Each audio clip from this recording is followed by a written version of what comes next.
이탈리아가 자국 올림픽에서 굴욕을 당했습니다. 개막 36시간 만에 밀라노에서 가장 핫한 장소는 경기장이 아니었습니다. SNS 언급량 6,800만 건. 개최국 이탈리아의 3배였습니다.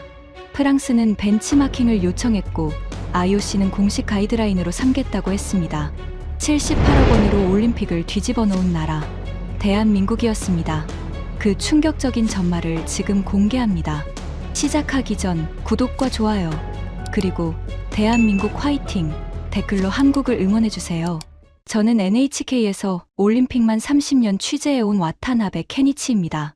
나고야에서 태어나 도쿄에서 성장했고 인생의 절반을 올림픽 현장에서 보냈죠. 올림픽이라면 누구에게도 지지 않는다는 자부심이 있었습니다. 그리고 이것은 제 인생 최악의, 동시에 최고의 다큐멘터리가 된 기록입니다. 이야기를 시작하기 전에 먼저 밝혀둘 게 있습니다. 저는 밀라노에 올림픽을 취재하러 왔습니다. 그런데 결과적으로 제가 취재한 건 올림픽이 아니었습니다. 대한민국이라는 나라의 정체를 취재하게 된 겁니다. 밀라노 도착 첫날, NHK 밀라노 지국 사무실은 긴장감으로 가득 차 있었습니다. 좁은 사무실에 카메라맨 둘과 코디네이터 하나, 그리고 저까지 4명이 빽빽하게 앉아 노트북 화면을 들여다보고 있었죠. 모니터에는 도쿄 본사에서 보내온 기획안이 떠 있었습니다. 제목은 이랬습니다. 올림픽 하우스 전쟁, 국가 브랜드의 최전선. 본사 보도국장 하세가와 씨가 화상통화 너머로 말했습니다. 와타나베 상, 이번엔 좀 특별한 걸 해보자고. 각국 올림픽 하우스를 전부 비교하는 거야. 제 펜하우스가 압도적이라는 걸 데이터로 보여줘. 예산, 방문객 수, 만족도까지 싹 다. 저는 고개를 끄덕였습니다. 당연히 자신이 있었으니까요. 일본은 이번 밀라노 올림픽의 역대 최대 규모의 재팬하우스를 준비했습니다. 1,400억엔이라는 천문학적 예산을 들였죠. 밀라노 중심가의 최고급 건물을 통째로 빌렸고 일본 전통 정원을 실내에 재현했으며 미쉐린 3스타 셰프 3명이 상주하며 가이세키 요리를 제공합니다. 여기에 최첨단 로봇 퍼포먼스와 VR 체험관까지 갖추었죠. 솔직히 말해서 저는 제 펜하우스를 자랑하고 싶었습니다. 삿포로 올림픽 유치가 좌절된 이후 일본 동계 스포츠의 자존심은 바닥을 기고 있었거든요. 최소한 문화 외교 영역에서만큼은 일본이 압도적이라는 걸 증명하고 싶었습니다. 하세가와 국장이 덧붙였습니다. 한국도 코리아하우스인가 뭔가를 여는 모양이던데 비교 대상으로 넣어. 예산 차이가 얼마나 나는지 보여주면 시청자들이 좋아하겠지.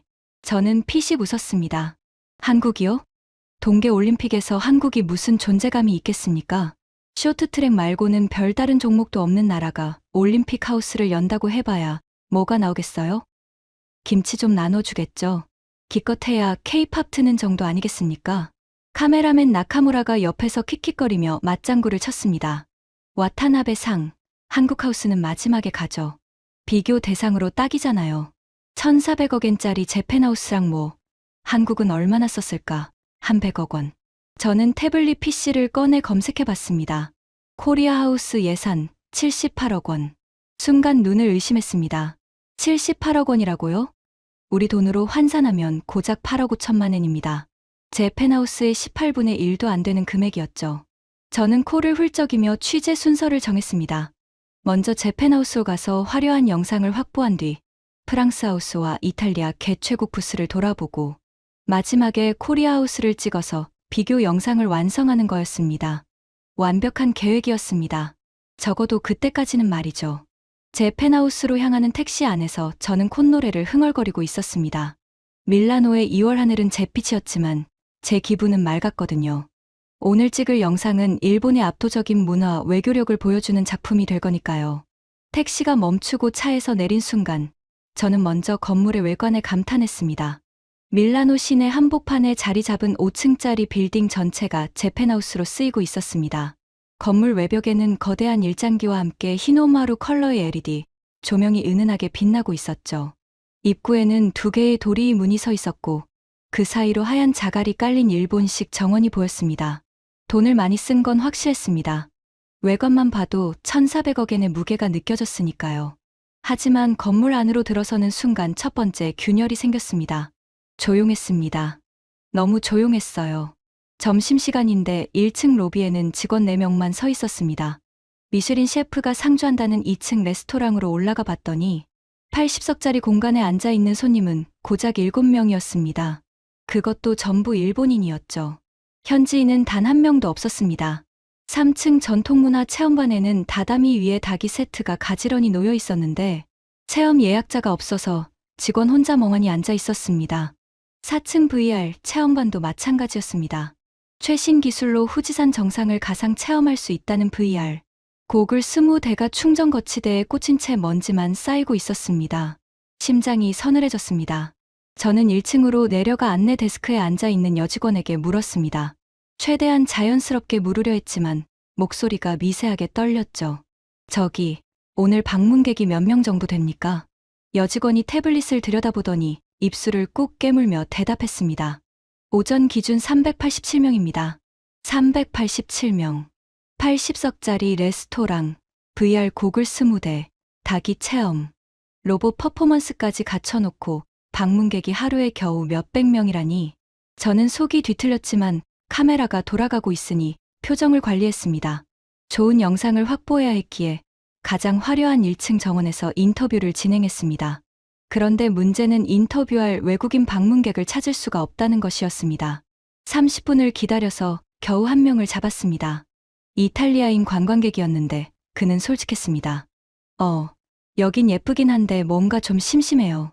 구경은 했는데 딱히 뭘 하라는 건지 모르겠달까. 사진 찍고 나니까 할 게 없네요. 친구들은 벌써 다른 데로 갔어요. 다른 데요? 어디로요?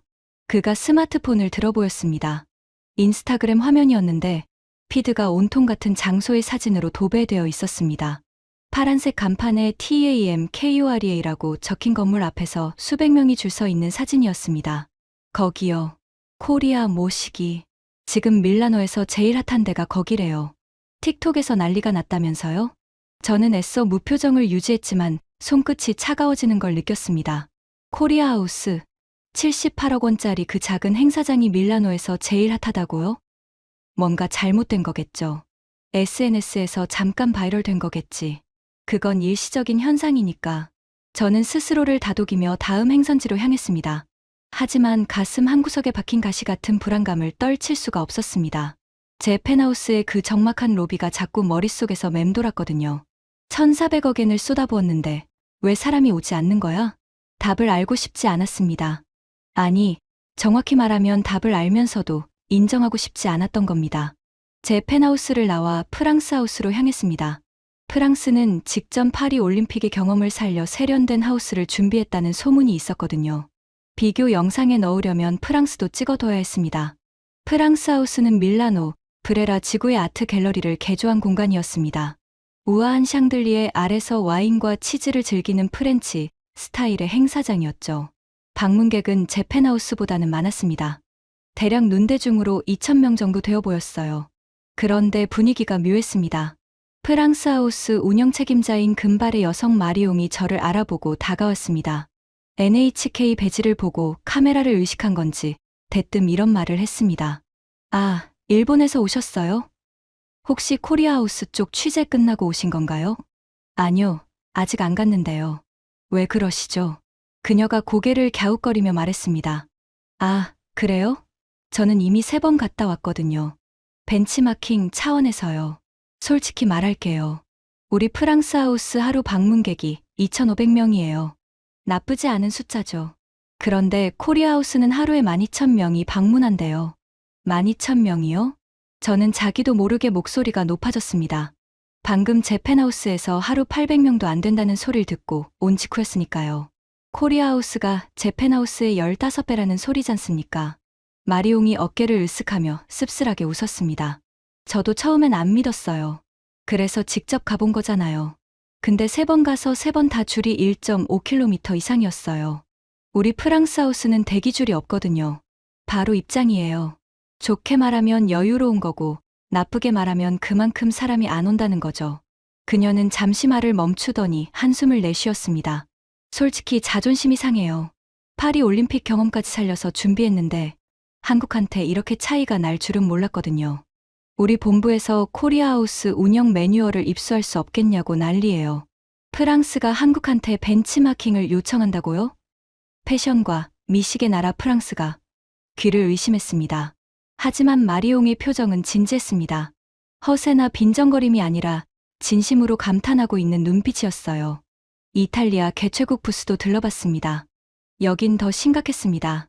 개최국이라는 타이틀이 무색하게 부스 안은 어수선했고 직원들의 표정은 지쳐 있었습니다. 선수촌에서 위생 문제가 터지면서 조직이 전체가 수습 모드에 들어간 탓이었죠. 부스에는 관광 팸플릿과 기념 핀 배지 정도만 덜렁 놓여 있었습니다. 방문객은 제 펜하우스보다도 적었어요. 개최국 부스마저 이 지경인데 코리아하우스에 12,000명이라니.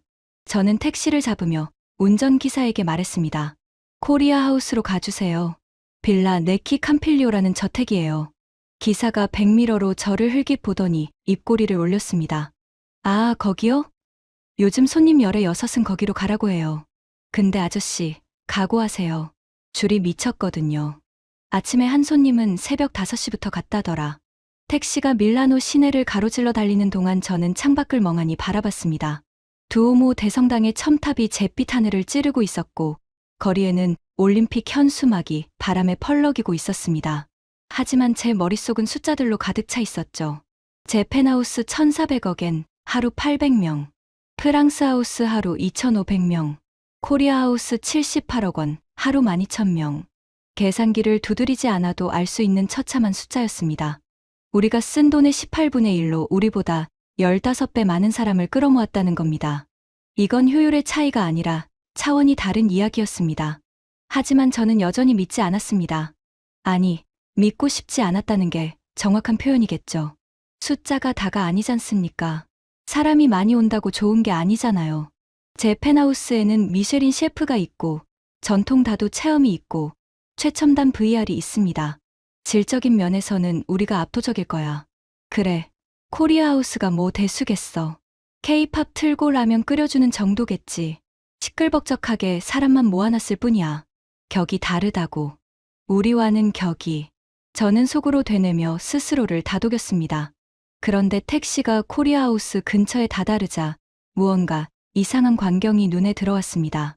도로 한쪽에 긴 줄이 보이기 시작한 겁니다. 처음엔 무슨 명품 매장 오픈런인 줄 알았습니다. 밀라노니까 그럴 수 있잖아요. 하지만 줄은 끝나지 않았습니다. 택시가 한 블록을 지나도 두 블록을 지나도 줄은 계속 이어지고 있었습니다. 사람들은 두꺼운 패딩을 입고 목도리를 칭칭 감은 채 하얀 입김을 내뿜으며 줄을 서 있었죠. 아저씨, 저 줄이 어디까지 이어지는 겁니까? 기사가 핸들을 꺾으며 태연하게 대답했습니다. 끝이요? 글쎄, 어제는 1.5km까지 늘었다던데. 오늘은 더 길어 보이네요. 1.5km.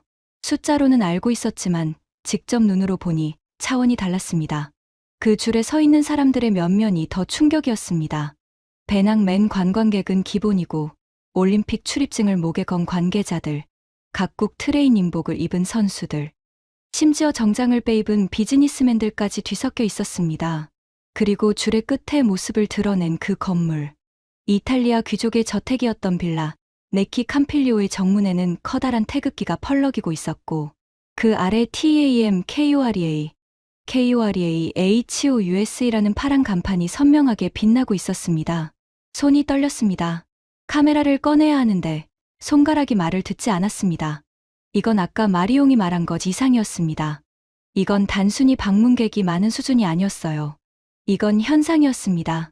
하나의 거대한 문화적 사건이었습니다. 그리고 저는 아직 문 안으로 들어가 보지도 않은 상태였습니다. 택시에서 내려 카메라를 어깨에 맨 채 줄의 끝으로 걸어갔습니다. 밀라노의 차가운 2월 바람이 코끝을 매섭게 때렸지만 전혀 추위를 느낄 수 없었습니다. 온몸에 신경이 곤두서 있었거든요. 줄에 서 있는 사람들 사이에서 이상한 냄새가 났습니다. 매콤하면서도 달짝지근한 어딘가 코를 자극하는 향기. 이탈리아의 에스프레소 향이나 피자 냄새가 아니었습니다. 분명 아시아 음식의 냄새인데 라멘과는 또 달랐죠. 줄에 서 있던 캐나다, 국기가 박힌 점퍼를 입은 젊은 남자가 투명한 컵을 들고 있었습니다. 컵 안에는 빨간 소스에 버무려진 떡 같은 것이 담겨 있었고 그는 이쑤시개로 하나씩 찍어 먹으며 연신 감탄하고 있었습니다. 이거 뭐예요? 매운데 자꾸 먹게 되네. 중독성이 장난 아니야. 그의 옆에 서 있던 노르웨이 유니폼의 여성이 맞장구를 쳤습니다. 나도 3번째 왔어. 처음엔 음식 때문에 왔는데 이제는 안에 있는 게 다 좋아서 오는 거야. 특히 저 AI로 피부 분석해주는 거 봤어? 미쳤어. 저는 그들의 대화를 들으며 주먹을 꽉 쥐었습니다. 이를 악물었죠. 마치 시험 결과를 받아든 학생처럼 두렵고 초조한 기분이었습니다. 대체 저 안에 뭐가 있길래. 문이 열리는 순간 그 답을 알게 될 거라는 걸. 그리고 그 답이 제 30년 커리어를 송두리째 뒤흔들 거라는 걸. 그때의 저는 아직 알지 못했습니다. 대기줄에서 40분을 기다린 끝에 드디어 코리아하우스 안으로 들어갔습니다. 들어가기 직전에 직원이 스마트폰 화면을 보여달라고 했습니다. QR코드 기반의 디지털 대기 시스템이 작동하고 있었거든요. 줄을 서면서 스마트폰으로 QR을 찍으면 예상 대기 시간이 실시간으로 표시됩니다. 대기 중에도 한국 간식 시식권이 자동으로 발급되고 입장 10분 전에 알림이 오는 구조였죠. 저는 속으로 감탄을 삼켰습니다.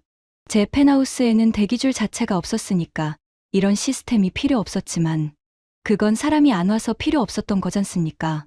코리아하우스는 하루 12,000명이 몰려드는 상황을 시스템으로 관리하고 있었습니다. 문제를 문제로 인식하고 해결했다는 뜻이었죠. 정문을 통과하는 순간 저는 걸음을 멈췄습니다.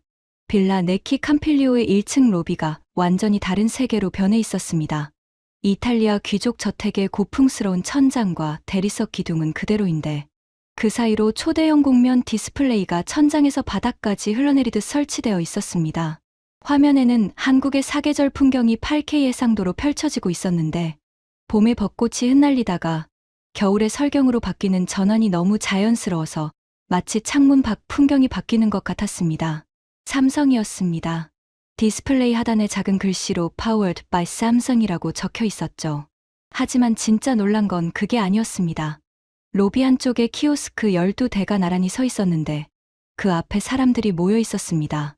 키오스크 화면을 터치하면 영어, 이탈리아어, 프랑스어, 일본어, 중국어, 스페인어, 아랍어까지 7개 언어로 코리아하우스 안내가 나왔습니다. 단순한 번역이 아니었어요. 각 언어를 선택하면 그 나라 문화에 맞춰 추천 동선이 달라졌습니다. 일본어를 선택하자 한일 문화 교류의 역사라는 특별 동선이 추천되었고 이탈리아어를 선택하면 한국 이탈리아 미식 대화라는 동선이 뜨는 식이었죠. 저는 일본어를 선택했습니다.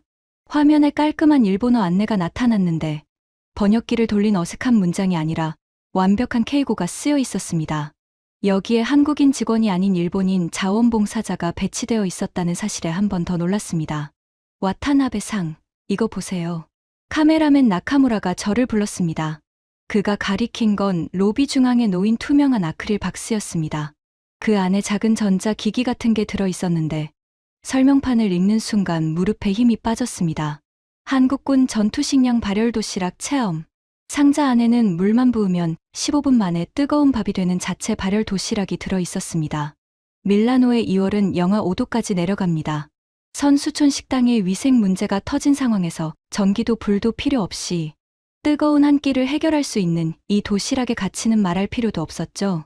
체험 부스 앞에는 이미 긴 줄이 서 있었고 한번 체험한 사람들은 하나같이 SNS에 영상을 올리고 있었습니다. 스위스 유니폼을 입은 금발의 여성 선수가 발열 도시락에서 김이 솟아오르는 영상을 찍으며 이탈리아어로 감탄하고 있었습니다. 미쳤어. 물만 부었는데 밥이 돼. 이거 마법 아니야? 저는 카메라를 내리고 잠시 눈을 감았습니다. 제 펜하우스의 미쉐린 셰프가 만든 가이세키 요리가 떠올랐습니다. 한 접시에 15만 원짜리 코스 요리. 그런데 그 요리를 먹으러 올림픽 선수들이 왔습니까? 안 왔습니다. 빈 테이블만 눈에 아른거렸죠. 반면 코리아하우스에서는 물만 부으면 되는 전투식량 앞에 선수들이 줄을 서고 있었습니다. 이게 현실이었습니다. 하지만 저는 아직 인정하고 싶지 않았습니다. 이건 그냥 신기한 물건 하나 때문에 생긴 일시적 현상이야. 전체적인 퀄리티에서는 제 펜하우스가 위라고. 그래, 아직 1층밖에 안 봤잖아. 저는 스스로를 다독이며 2층으로 올라가는 계단에 발을 올렸습니다. 2층은 K푸드존이었습니다. 계단을 올라가는 순간부터 코를 자극하는 매콤달콤한 향기가 온몸을 감쌌습니다. 이탈리아 저택의 대리석 복도에 한국 길거리 음식의 냄새가 가득한 광경은 초현실적이었죠. 하지만 더 초현실적인 건 그 향기에 이끌려 모여든 사람들의 숫자였습니다. 2층 전체가 하나의 거대한 푸드코트로 운영되고 있었습니다. 한쪽에서는 투명한 유리 너머로 한국 셰프가 떡볶이를 볶고 있었고, 그 옆에서는 만두를 빚는 과정이 실시간으로 보였습니다. 반대편에서는 한강라면이라고 적힌 부스에서 뜨거운 라면이 나오고 있었죠. 사람들이 가장 많이 줄을 선 곳은 한강라면 부스였습니다. 저는 걸음을 멈추고 한참을 바라봤습니다. 라면이라고요. 저는 일본인입니다. 라멘의 나라에서 온 사람이에요. 일본에는 10만 개가 넘는 라멘 가게가 있고 지역마다 고유한 스타일이 있습니다. 삿포로 미소라멘, 하카타 돈코츠, 도쿄 쇼유, 오키나와 소바까지. 우리는 라멘을 예술의 경지로 끌어올린 민족이라는 자부심이 있었습니다.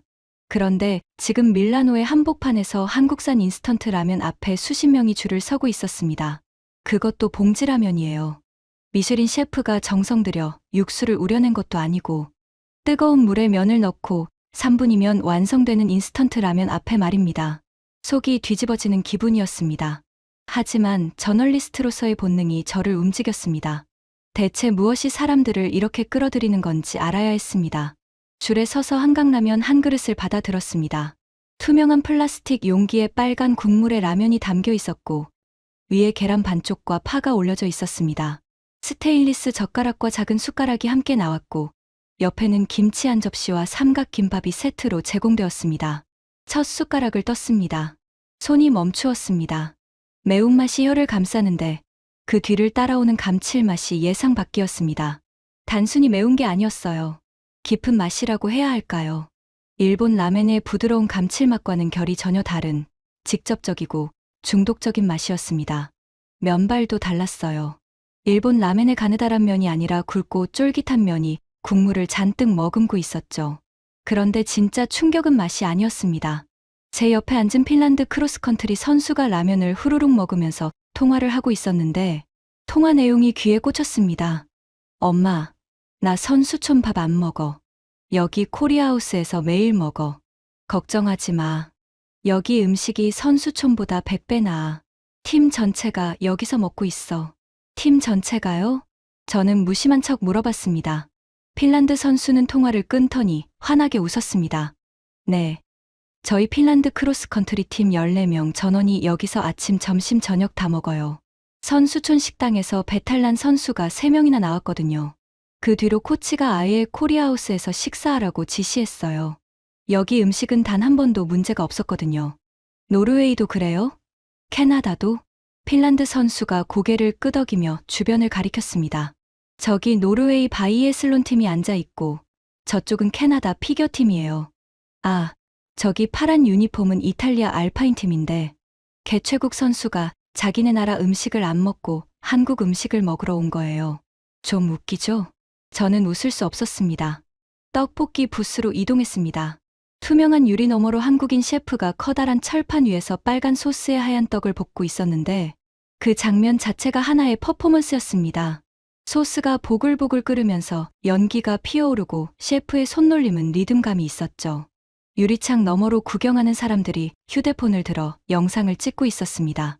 별도의 엔터테인먼트가 필요 없었어요. 요리 과정 자체가 콘텐츠였습니다. 제 펜하우스의 미쉐린 셰프는 밀폐된 주방에서 요리합니다. 손님은 완성된 접시만 봤죠.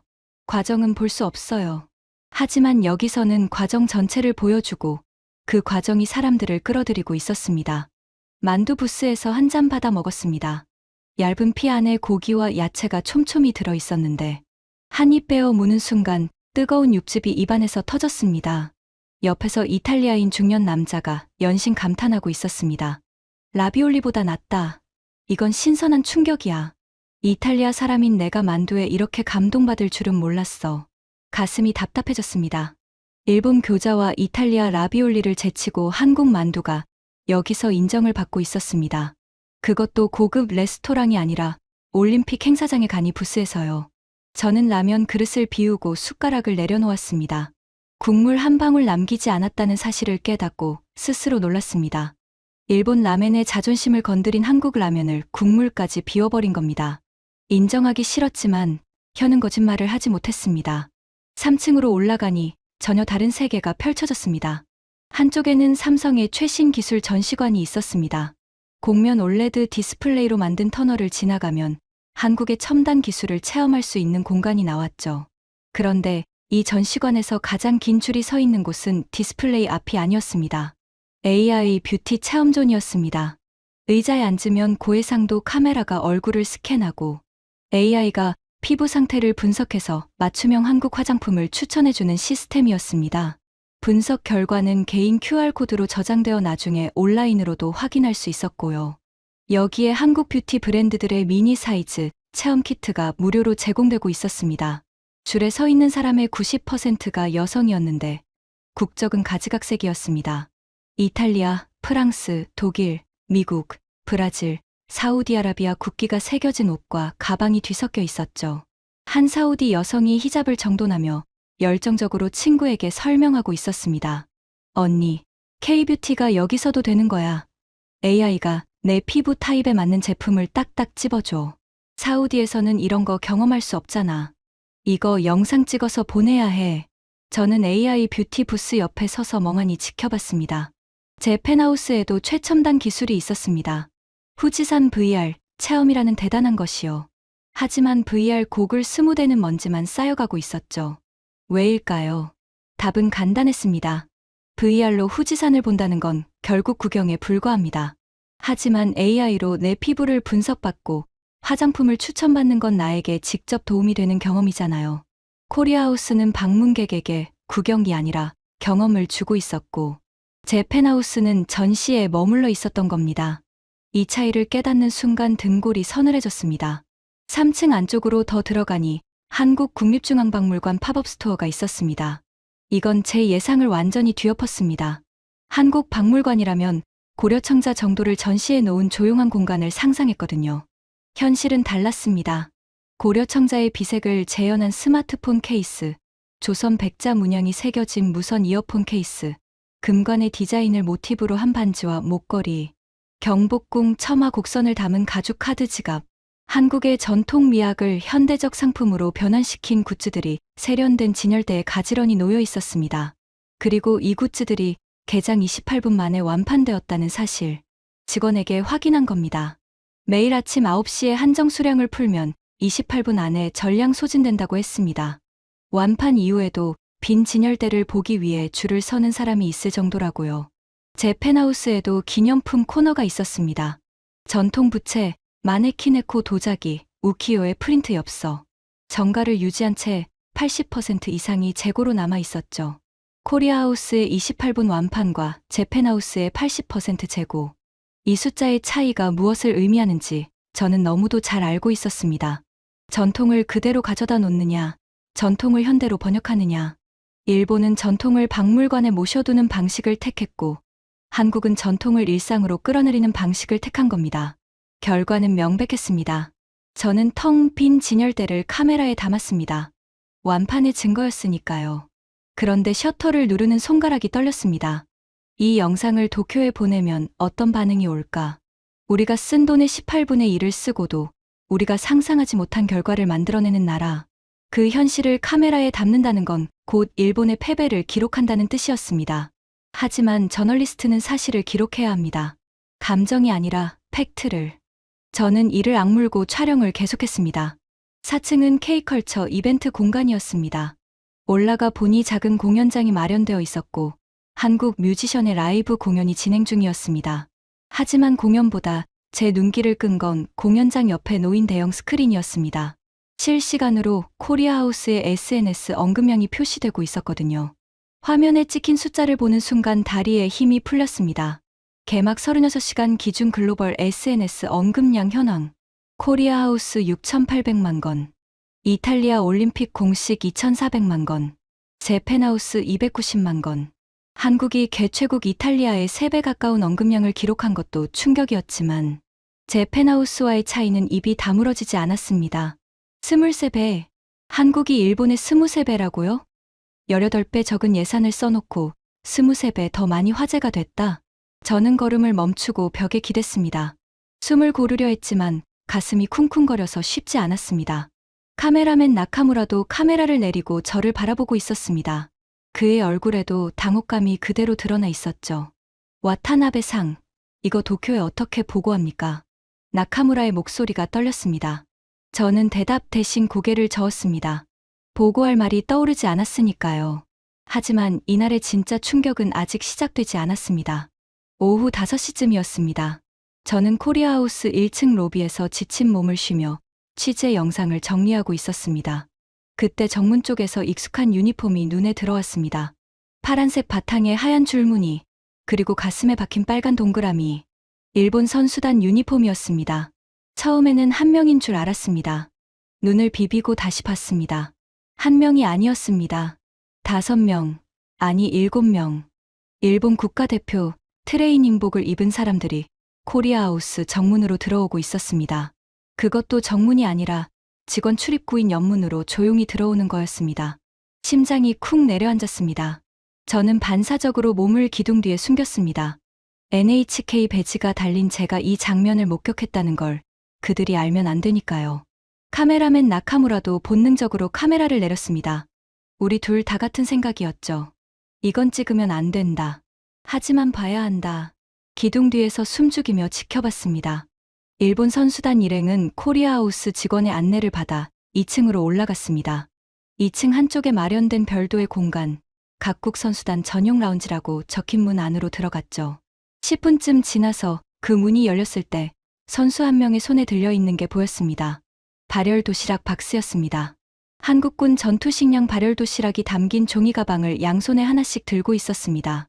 다른 선수는 한강라면 박스를 안고 있었고, 또 다른 선수의 비닐봉지에서는 김치통과 삼각김밥 묶음이 보였습니다.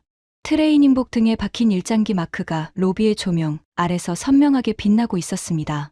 그 일장기를 등에 달고 한국 음식을 양손 가득 받아가는 광경. 눈앞이 흐려졌습니다. 그들이 옆문으로 빠져나간 뒤 저는 한참을 움직이지 못했습니다. 나카무라가 조심스럽게 물었습니다. 와타나베 상, 괜찮으세요? 괜찮은 리가 없잖아. 목소리가 갈라졌습니다. 나카무라도 아무 말 없이 고개를 숙였습니다. 우리 둘 다 방금 본 것의 무게를 감당하는 중이었으니까요. 일본 선수단이 자국에 1,400억엔짜리 재팬하우스를 놔두고 한국의 78억 원짜리 코리아하우스에서 음식을 받아가고 있다.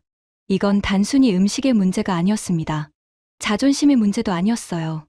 이건 시스템의 패배였습니다. 돈의 크기가 아니라 콘텐츠의 깊이가 승부를 갈랐다는 증거였죠. 저는 느릿느릿 걸어서 코리아하우스를 나왔습니다. 밀라노의 저녁 하늘은 검붉은 노을로 물들어 있었고 빌라 네키 캄필리오의 담벼락 위로 태극기가 바람에 나부끼고 있었습니다. 그 태극기가 오늘따라 유난히 크게 보였습니다. 호텔 방으로 돌아온 건 밤 9시가 넘어서였습니다.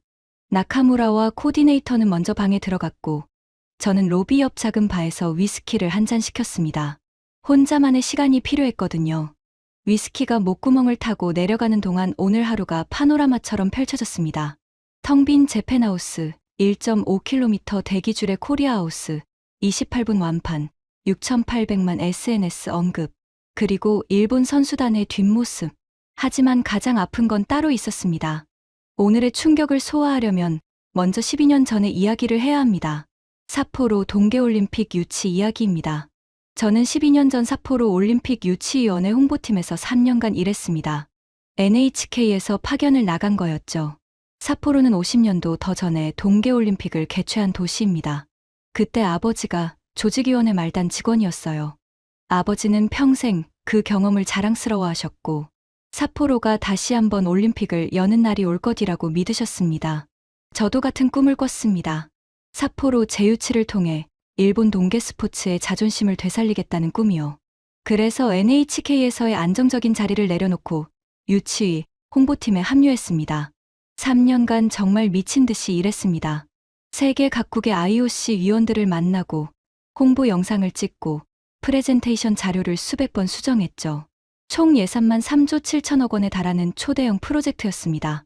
일본은 돈을 아끼지 않았어요. 하지만 결과는 참담했습니다. 유치 경쟁에서 탈락한 겁니다. 공식적인 이유는 예산 초과 우려와 시민 지지율 부족이었지만 IOC 내부에서 흘러나온 비공식적인 평가는 더 뼈아팠습니다. 일본의 프레젠테이션은 완벽하지만 감동이 없다. 감동이 없다. 그 말이 12년 동안 제 가슴에 박혀 있었습니다. 삿포로 유치가 좌절된 다음 해에 아버지가 돌아가셨습니다. 70대 후반의 노인이 젊은 시절의 꿈이 두 번째로 좌절되는 걸 지켜본 거죠. 아버지는 마지막까지 왜 일본이 안 되는 거냐고 중얼거리셨습니다. 저는 답을 해드리지 못했어요.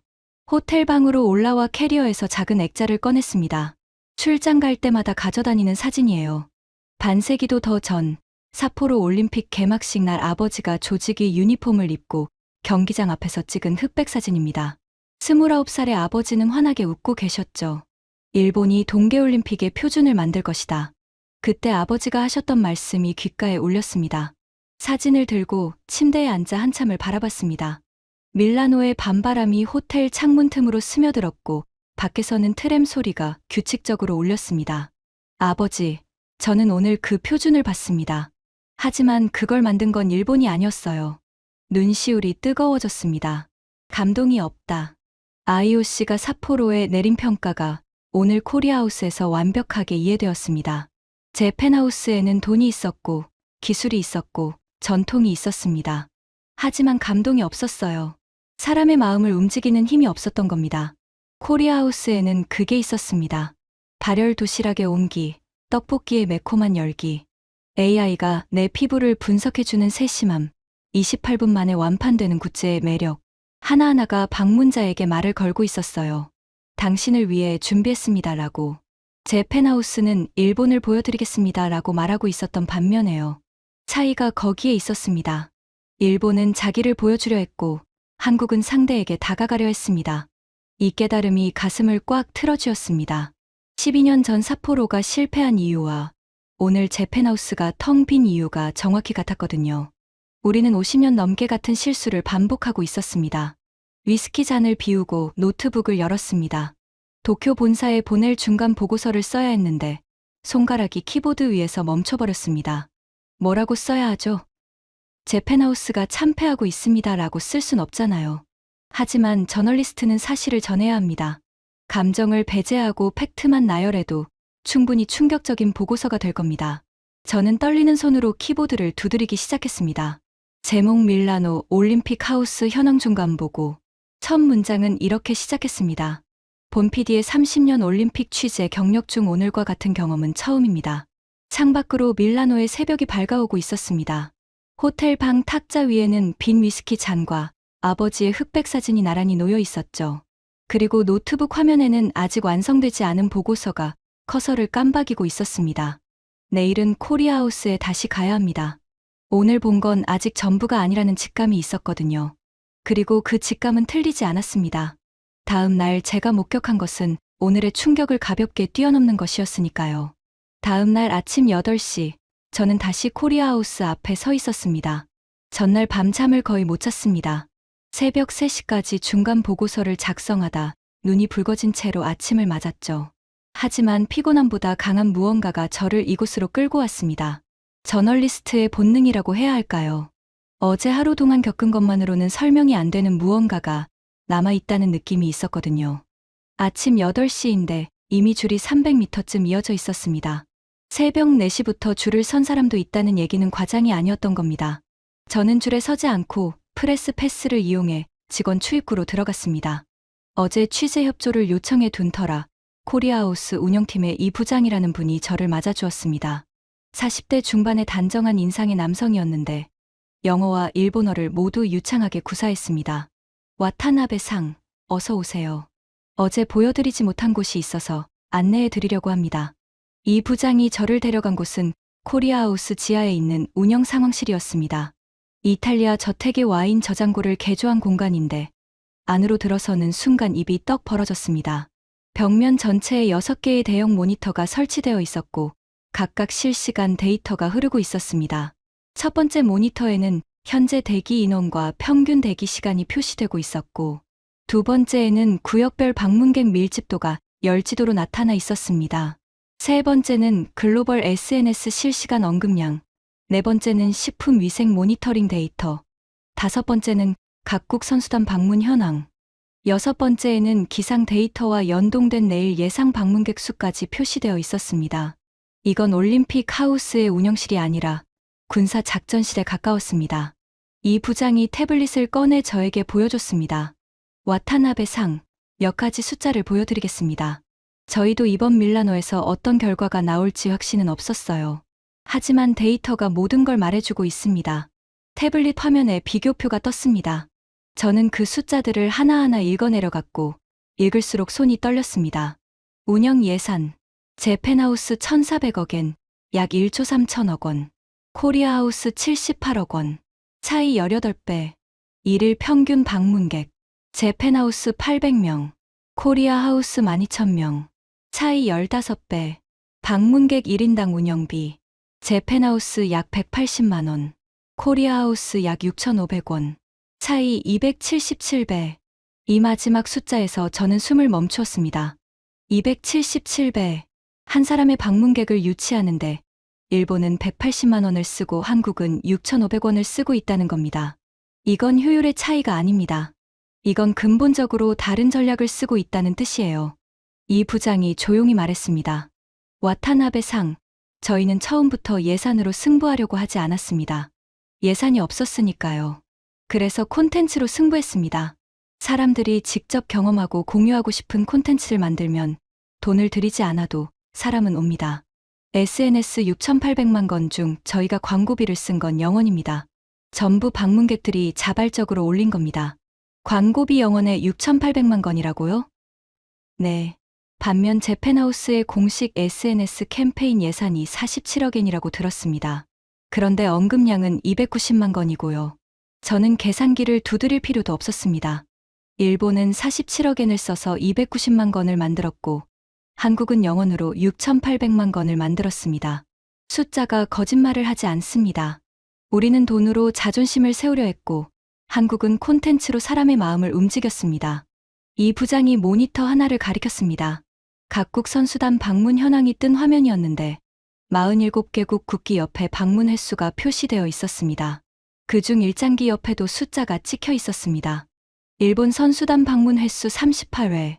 어제 제가 목격한 건 빙산의 일각이었던 겁니다. 이 부장은 제가 당황하는 걸 보고도 표정 하나 바꾸지 않았습니다.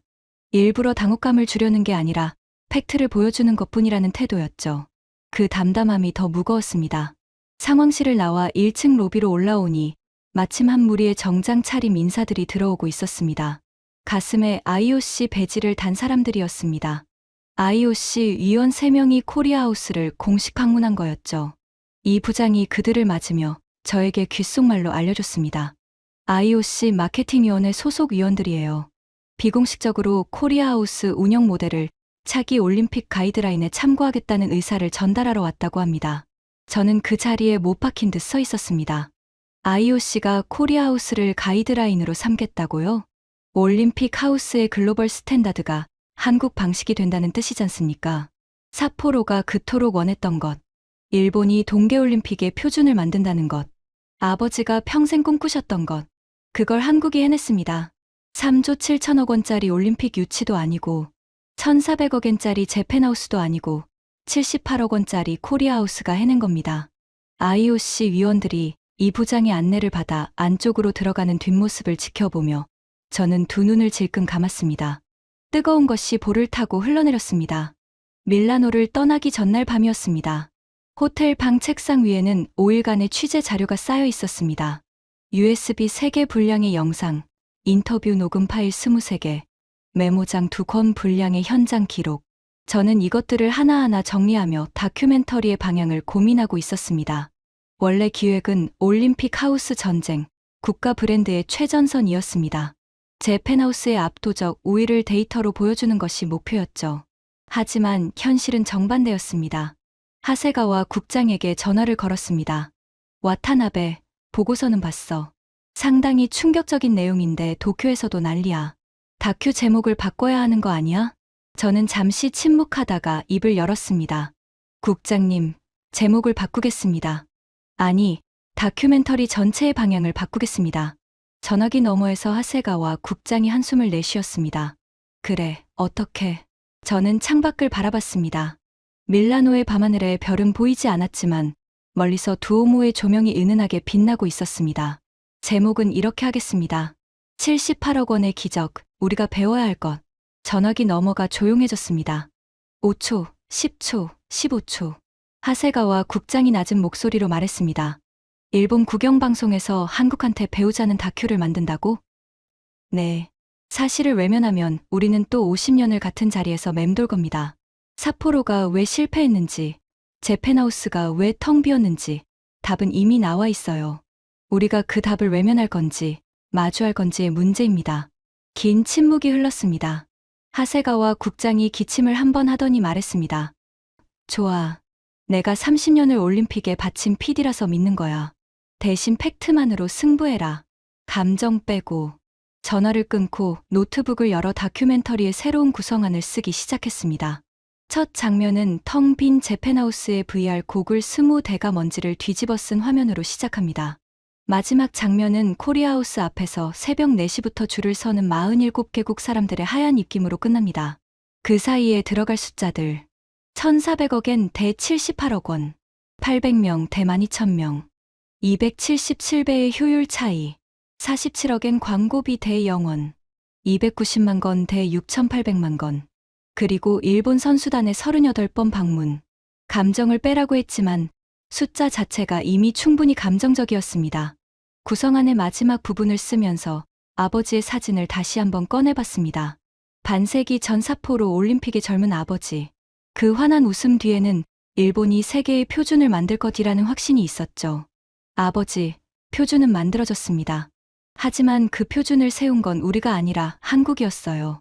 아버지가 실망하실 거라고는 생각하지 않습니다. 아버지는 진짜를 알아보는 분이셨으니까요.